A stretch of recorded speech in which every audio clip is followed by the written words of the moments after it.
Okay, this is a Jukebox 101 video for Angie. This is going to be a video just to get you going when you get this thing. I will post this on YouTube, and I might make it public if it's a good video.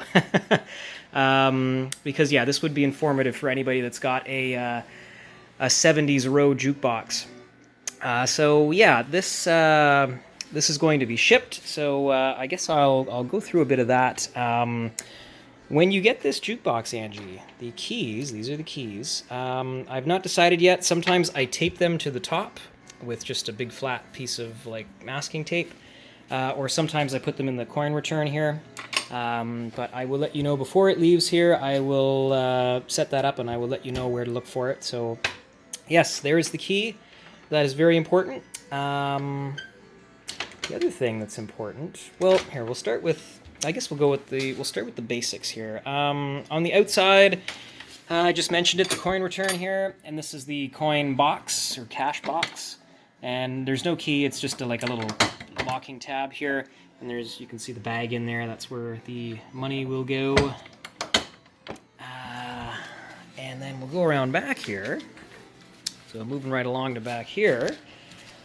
I'm on the, I guess the right side of the jukebox is the power cord, the on-off switch, and this one's important. This is your volume knob, and just below the volume knob is the cancel or the reject switch. And so what this little guy does is if you've got a record that's skipping, or you're just tired of hearing that song, you hold this button for a second and it will stop that record and go on and grab the next record.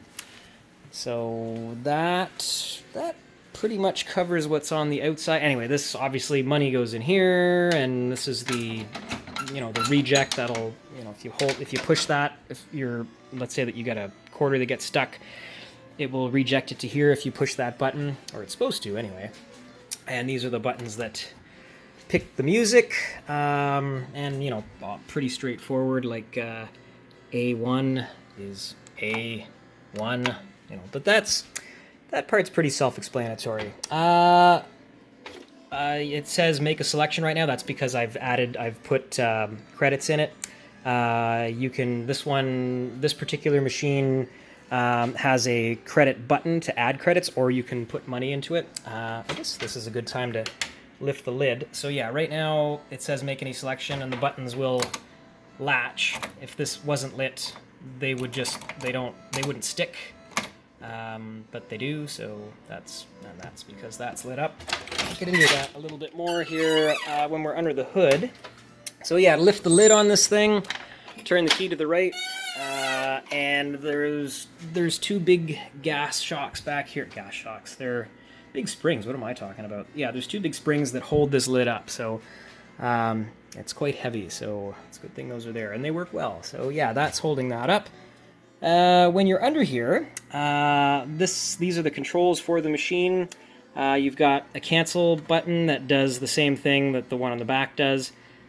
You've got a credit switch, which will add a credit. And I'll just show you that real quick, because it is kind of cool. This is an older machine, so it's all mechanical. Pushing this simulates, putting money in here. So, and this is the credit wheel here. Every time a credit gets added, it ratchets in one direction, and every time a song gets played, it goes back. And so if I push this little button here, you'll see it's going to add another credit, and that thing will make a nice, satisfying ka-chunk. Wow. So that's how that works. Yeah, so if you've got a party happening at the house and you want to recoup your investment on this jukebox a little bit, don't tell your friends that this exists and hide the keys, and they'll be forced to use money to make it go. But yeah, if you guys are just rocking out at home, just hit that button a bunch of times. You'll see this thing will ratchet up, and this will stay lit and the buttons will stay latched until this unratchets all the way back around. So I don't know how many credits you can add, but you can probably whack this like a whole bunch of times and keep going for, hours.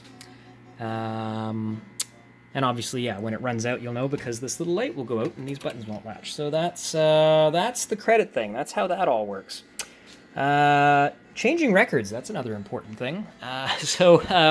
When you get this, Angie, right now there's records in it because I've been testing things and doing stuff, but these are some of the ones that I've selected here. There's a pile more. They won't be in it. I will have everything in a separate container, probably in the jukebox, all wrapped up so it's safe, and you'll have to put them in. But putting them in is easy, and I will show you how that works. So to do that, these are the title trays. This is where the title cards go.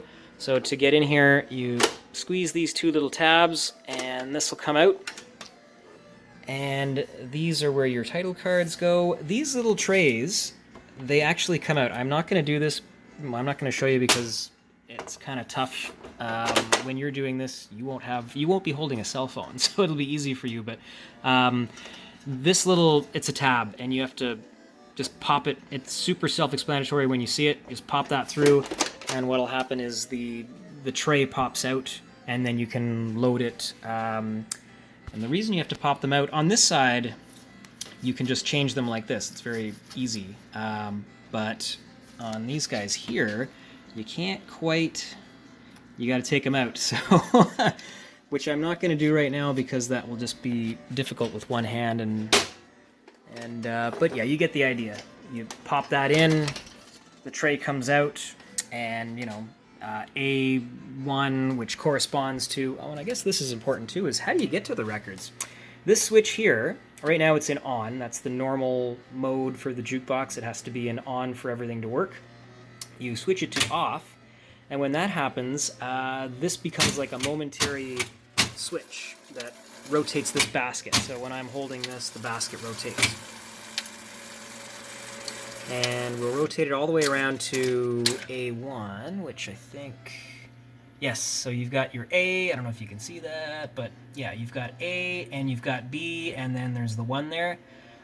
So that would correlate with A1 and B1, and you see down below here you've got C1 and D1. That'll be the next one. C1, D1, and so on. And so it's super easy. Once you do one of these, you'll be like, oh, that's super simple. And it'll take you it'll take you all night probably. It's really tedious, but it's not hard, but it's a pain. So that's how that works. Same thing on this side. I just hold them and the little trays pop out. Pretty straightforward. You fill them up, you put them back. When you put this back, you want to make sure that it's latched, because if these don't latch, these will sag a bit and they can get hung up on this when you're opening and closing the lid. The other important thing, and this is a rookie mistake, I've done this before too, you put everything away and then you're like, oh no, it doesn't work, what's going on? A lot of times I've forgotten, you just leave it in the off mode without realizing it. Lift the lid and flip it back to on, and everything will be fine. Yeah, so that's, I'm trying to think of other things. Oh, I guess this is very important too. This mechanism here is floating on it's on a big set of big springs, and that's so that the vibrations from either the room or from the music or whatever don't transmit into the, so the needle doesn't pick them up. And what I'm going to do when we ship this is these shipping bolts. These are the original shipping bolts that came with it way back in whatever, 1992 or whatever year it was. And I'm going to tighten those down. So a big flat screwdriver will get them out. They're not going to be ratcheted super tight, but they will be tight enough that this doesn't float anymore. And before you start using it, you'll just want to make sure that you loosen those. So that's all the big stuff. Records will be under here. They'll be in a little bundle. The key will likely be either on the front taped or in the coin return there. Sometimes when I ship these, I'll do my best to secure this platter down in here. This is where the record would go, obviously.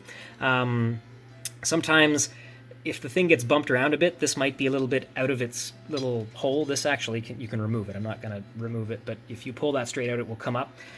Sometimes after shipping it, the little idler wheel here, there's a wheel, there it is. There's a little wheel here that's rubbing up against the inside of this. If this gets jiggled around, sometimes this can be kind of up a bit and not really sitting tight, so you got to just go in and find the wheel, and then you kind of just, there we go, you just slide it into place. And there you go.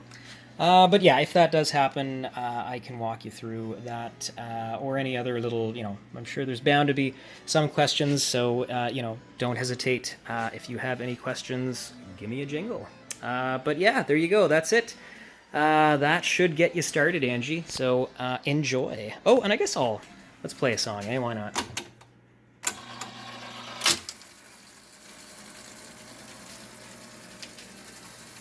I have no idea how loud this is going to be.